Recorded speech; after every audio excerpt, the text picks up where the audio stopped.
পরদিন ভোরবেলার মেঘাচ্ছন্ন আকাশ জানান দিল আজকে রোদের তেজ থাকবে কম। সকালবেলা বেড়ানোর পক্ষে অবশ্য সেটা সুখবর। ব্রেকফাস্ট সেরে নিয়ে সবাই রওনা দেওয়া হলো মাতলা নদীতে লঞ্চে চড়ার উদ্দেশ্যে। গন্তব্য ঝড়খালি।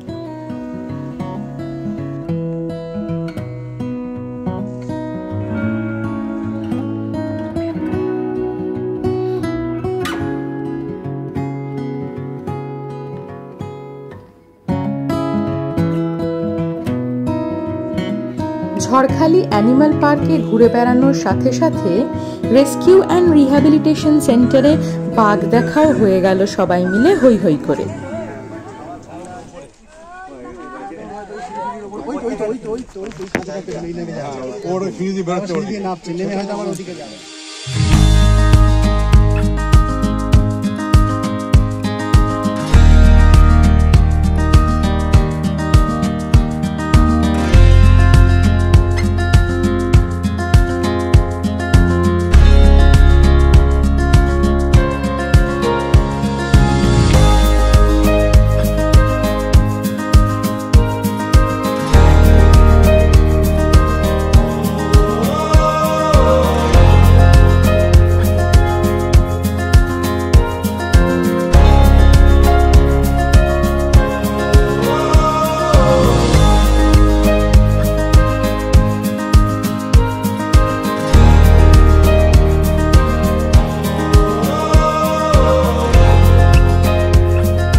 এবার সময় চা বিরতির, আর তারপর ফিরতি যাত্রা আমাদের পর্যটক আবাসের দিকে। মাতলায় তখন ভরা জোয়ার, চলছে জাল ফেলে মাছ ধরা আর সেই মাছ বাছাই করা বাজারের জন্য।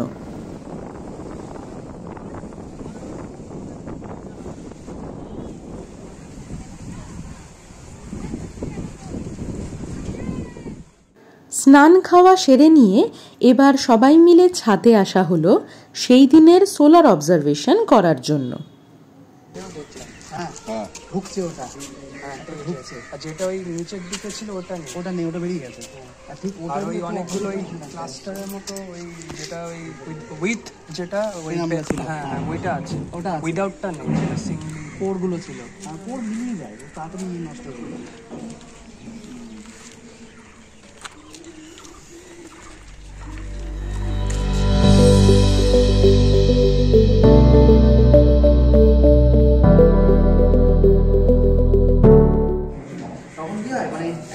ধরার পরে তো ফিল্ডটা ছোট, হাত দিয়ে অ্যাডজাস্ট করতে দিলাম, হট করে ওটা বেরিয়ে চলে। হ্যাঁ এবার এইটা দিয়ে রাখলে কি হয়, এটা ঘোরালে আস্তে আস্তে ফাইন অ্যাডজাস্টমেন্ট।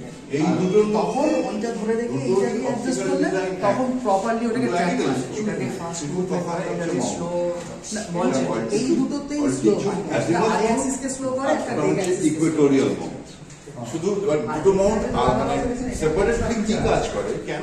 এই মুভমেন্টটা হচ্ছে আজিমাত মাউন্ট, আজিমাত মুভমেন্ট, ডান দিক বাঁ দিক। আর এর অল্টিটিউড ধরার টেকনিকটা হচ্ছে ক্যামেরা মাউন্টের মতো উপরে আর নিচে, এ বাদে আর কোনো মুভমেন্ট। এইটাকে যদি আমরা একটা অ্যাক্সিস ভাবি তাহলে অ্যাবাউট এই অ্যাক্সিস একটা মুভমেন্ট হচ্ছে, আর এইটাকে যদি একটা অ্যাক্সিস ভাবা হয় তাহলে অ্যাবাউট ওই অ্যাক্সিস একটা মুভমেন্ট হচ্ছে। এই হচ্ছে দুটো মুভমেন্ট, মানে কোনো মুভমেন্টই কিন্তু হরাইজন্টালও নয়, ভার্টিক্যালও নয়। এটাই কেন কাজ করা? কারণ হচ্ছে আমাদের টেলিস্কোপের টার্গেট কি, কোনো একটা সেলেস্টিয়াল অবজেক্টকে অবজার্ভ। বিভিন্ন ধরনের টেলিস্কোপ, মাউন্ট এবং অন্যান্য পার্টস সংক্রান্ত থিওরি ক্লাস হয়ে যাওয়ার পর এবার সময় হাতে নাতে টেলিস্কোপ হ্যান্ডলিং শেখার।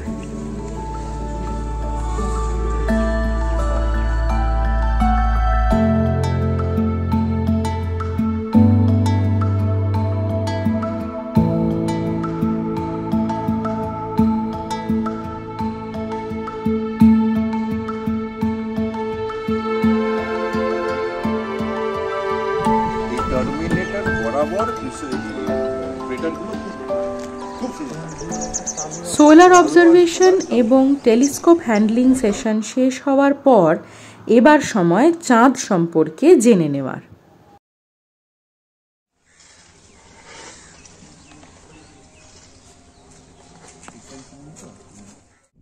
গোধূলির লালচে আলোর আভা নিভে যেতেই জ্বলে উঠল আকাশ দেখার সহায়ক লাল আলোর বাতি।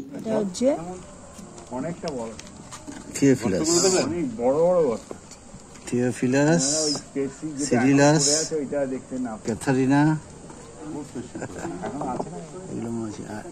এগুলো বেশি প্রমিনেন্ট হচ্ছে এই মার্জিনে। অ্যাপোলোগুলোর ডিসেন্ট মডিউলগুলো পড়ে আছে।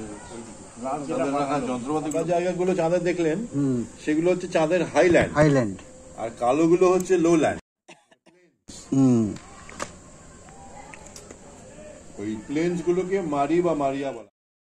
থিওরি এবং অবজারভেশন সেশন শেষ হলে রাতের খাওয়া দাওয়া সেরে নেওয়া হলো।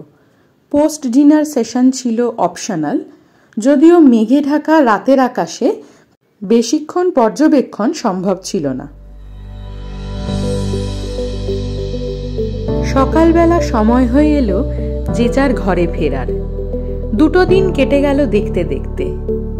নতুন মানুষজনের সাথে পরিচয়, একসাথে খাওয়া দাওয়া, ঘুরতে যাওয়া, আর সর্বোপরি আকাশের আড্ডা এত তাড়াতাড়ি ফুরিয়ে গেলে কারই বা ভালো লাগে? না, আকাশের আড্ডা মোটেও ফুরোবে না। এই তো সবে সূত্রপাত। আকাশের আড্ডা চলতে থাকবে ঠিকই। দেখা হবে নতুন পুরনো জায়গায়, দেখা হবে পুরনো নতুন মুখের সাথে। আবারও সবাই মিলে পাড়ি দেব অন্ধকার আকাশের খোঁজে, আকাশের পাড়ায়, আকাশের নেশায়, আকাশের আড্ডায়।